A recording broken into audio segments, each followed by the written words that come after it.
Het belangrijkste nieuws van Curaçao in het Nederlands. Extra Journaal. Vers van de pers.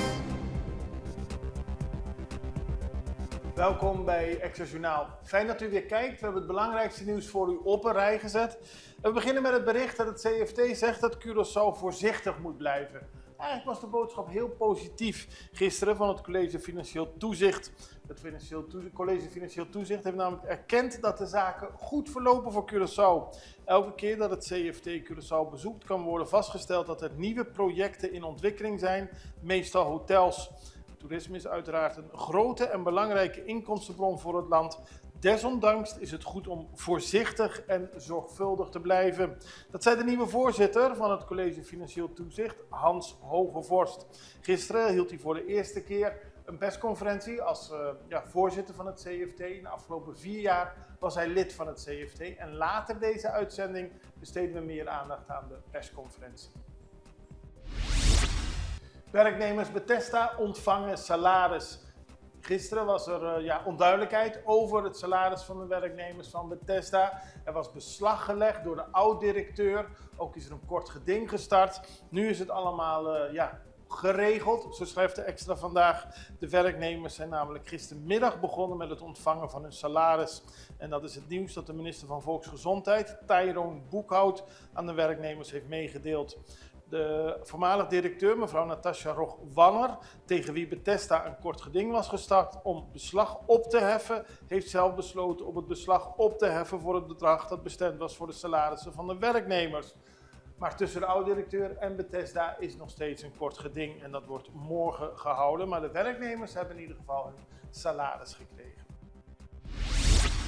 Moderno mag geen overlast veroorzaken. Het is al vaker gegaan over de eierfarm Moderno, G&M X-Farm Moderno NV.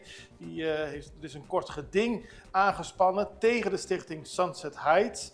Maar de rechter heeft aangegeven dat de eerdere vonnissen in stand moeten blijven. Namelijk dat het niet is toegestaan kippenmest of dode kippen op het terrein te deponeren wanneer dit overlast veroorzaakt voor de bewoners van Sunset Heights en Sun Valley.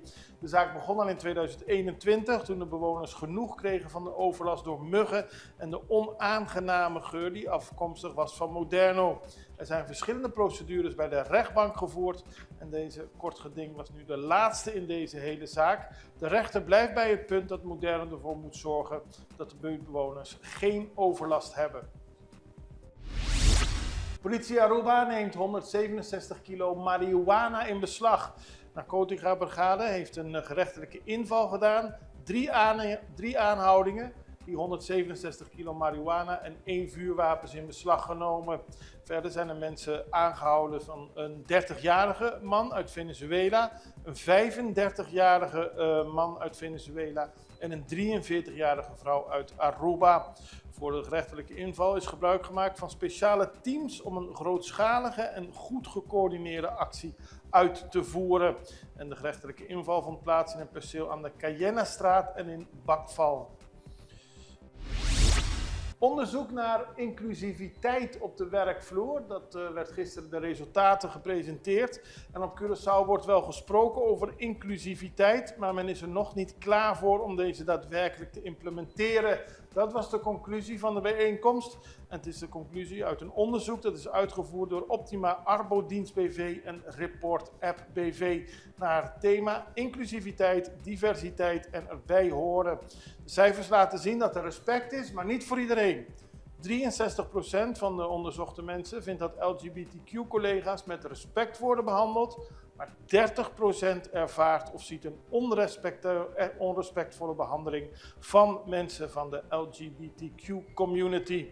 Respect is geen vaste norm die overal hetzelfde is. Het hangt af van de context, het team of het leiderschap. En er zou meer aan gedaan kunnen worden om mensen van de LGBTQ-gemeenschap niet gediscrimineerd te laten voelen op het werk. Kleine microagressies zijn genormaliseerd, zo blijkt uit het onderzoek. Stereotype grappen en uitspraken zoals ik heb niets tegen, maar, en vooral die maar. Dan gaan we naar het volgende onderwerp. Dat is 10 jaar Fundación Kai Mama. Daar werd gisteren bij stilgestaan. Fundación Kai Mama vierde gisteren haar 10-jarig bestaan. En samen met alle senioren die Kai Mama bezoeken en genodigden werd deze bijzondere gelegenheid feestelijk gevierd. De familie Wol heeft het huis van hun ouders omgevormd tot een huis voor alle senioren. Hier komen ouderen samen om activiteiten te doen en hun dagen op een prettige manier door te brengen. De directrice is Jadira Wol en er werden tijdens de bijeenkomst gisteren speciaal nieuw naambord voor de ingang van Kai Mamai onthuld. En er werden 3 personen erkend. Jenny Alberta, Judith Maurits en onze eigen hoofdredacteur Valeska Diaz. Die hebben allemaal een bijdrage geleverd aan dit mooie verhaal. 2 artsen op Sint Maarten gearresteerd. Gisteren zijn op Sint Maarten 2 lokale artsen gearresteerd. 1 daarvan is later in verband met medische redenen vrijgelaten uit politiehechtenis, maar hij blijft wel verdachte. Het gaat om een vader en een zoon Denawi. En het is een onderzoek dat is gestart naar aanleiding van een aangifte bij de politie over de betrekking tot een huishoudelijke medewerkster van de artsen. Volgens de politie zouden de verdachten worden beschuldigd van ontvoering en marteling van hun huishoudster. En ook zouden ze de huishoudster hebben beschuldigd dat ze $50.000 van haar had gestolen. En toen is de mishandeling begonnen. De politie neemt de zaak hoog op en geeft ook aan dat het om een zeer gevoelig en actief onderzoek gaat, omdat het 2 bekende artsen zijn op Sint Maarten. We houden het voor u in de gaten. Nu hebben we even tijd voor een break. We zijn zo bij u terug. Extra in Nederland. Van Amsterdam tot Arnhem, van Groningen tot Maastricht, Extra is erbij. Volg Extra Digitaal en blijf op de hoogte van de belangrijkste ontwikkelingen in Nederland. Extra Digitaal is te zien op verschillende platforms en kanalen zoals WhatsApp, YouTube, Facebook, Instagram en ook TikTok. Wilt u ons op de hoogte brengen van een evenement of iets doorgeven? Neem contact op via WhatsApp, e-mail, Facebook of bel gewoon 06 1364 2945. Volg of abonneer je op Extra Digitaal. Klik aan en volg ons. Vamos celebrar com Extra su 50 aniversario. Com un tremendo super mega campaña 50 años. Regalando más de 50.000 florines a premio. Entre otros, pasaje y estadía en Holanda para 2 personas. Estadía de Hotel Sandals, microwave, stove, frigider, cama, bondi gasolina, bondi comida y hobby más. Premio principal, un auto Kia Picanto. Busca Bocorán Extra Turdia, subir de website www.extra.cw y participar para Bota Den. Suerte! Ja, ik gaf het al aan, persconferentie van het College Financieel Toezicht. De nieuwe voorzitter Hans Hogevorst. We gaan even naar 3 onderdelen van de persconferentie kijken. We beginnen met de introductie van Hans Hogevorst. Al een bekend gezicht, omdat hij 4 jaar lang lid is. Maar hij stelt zichzelf en de rest van het college wel even voor. Welkom op deze persbijeenkomst. U heeft mij al vaker hier gezien. Ik ben sinds 1 februari van dit jaar ben ik voorzitter geworden van het CFT, maar ik was al 4 jaar lid voordat van Nederland, gewoon lid van het CFT. Maar ik kom in ieder geval dus goed beslagen ten ijs. Ik hoef er niet meer in te werken. Ik ben hier met mijn collega's, waarvan u de 2 al kent. Elisabeth Koua op voordracht van Curaçao, Julissa Frans op voordracht van Sint Maarten en spiksplinternieuw Paul Hilbers op voordracht van Nederland, lid van het CFT. Paul heeft een lange carrière achter de rug bij IMF en afwisselend met de Nederlandse Bank. Kent de regio ook al goed, is hier ook uit de hoofde van het IMF een paar keer geweest. Dus ook hij komt goed beslagen ten ijs en heeft. Dan ging hij in onder meer op toerisme. Dat is groeiend en dat is goed nieuws voor Curaçao. Maar het blijft voorzichtig, hè, want toerisme is veranderlijk. En ook gaf hij aan dat de begroting sluitend is. En dat is ook goed nieuws voor Curaçao. Wees alleen wel voorzichtig met uw mooie eiland, want toerisme kan ook een hoop kapot maken. Maar voorlopig is dit natuurlijk voor de economie van Curaçao een hele mooie zaak. En dat zie je ook terug in de overheidsfinanciën. Er wordt ondanks redelijk forse uitgavenverhogingen wordt er toch een meer dan sluitende begroting afgeleverd. Een klein overschot wordt voorzien in 2026, groeiend naar zo'n 81 miljoen, ongeveer 1% van het BBP in de komende jaren. Dat is mooi en ik heb tegen de regering gezegd, houd dat vooral ook vast. Want toerisme is fantastisch, maar het is ook veranderlijk. Ik ben er erg van afhankelijk. Het is een kwetsbare tak van sport.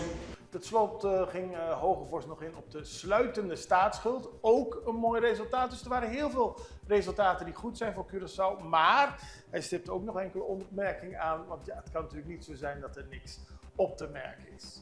Het is ook mooi dat de staatsschuld daalt. Toen ik in 2022 begon, zag dat er redelijk uitzichtloos uit. Maar daalt nu tot niveaus als percentage van het BBP, waar heel veel Europese landen jaloers op zouden zijn. Dus hou dat vooral ook vol. Er zijn ook zaken waar wij nog niet zo tevreden over zijn. Daar moet er altijd wat te klagen houden. En bijvoorbeeld is de oplossing voor het CMC is nog niet voltooid. Er zijn nog goede eerste aanzetten gemaakt. Maar er zijn nog steeds exploitatierisico's bij het CMC en de hele transacties rondom het goed van het ziekenhuis, die moeten nog steeds worden voltooid. Dat gaat allemaal traag. Wij hopen dat dat snel kan worden voltooid.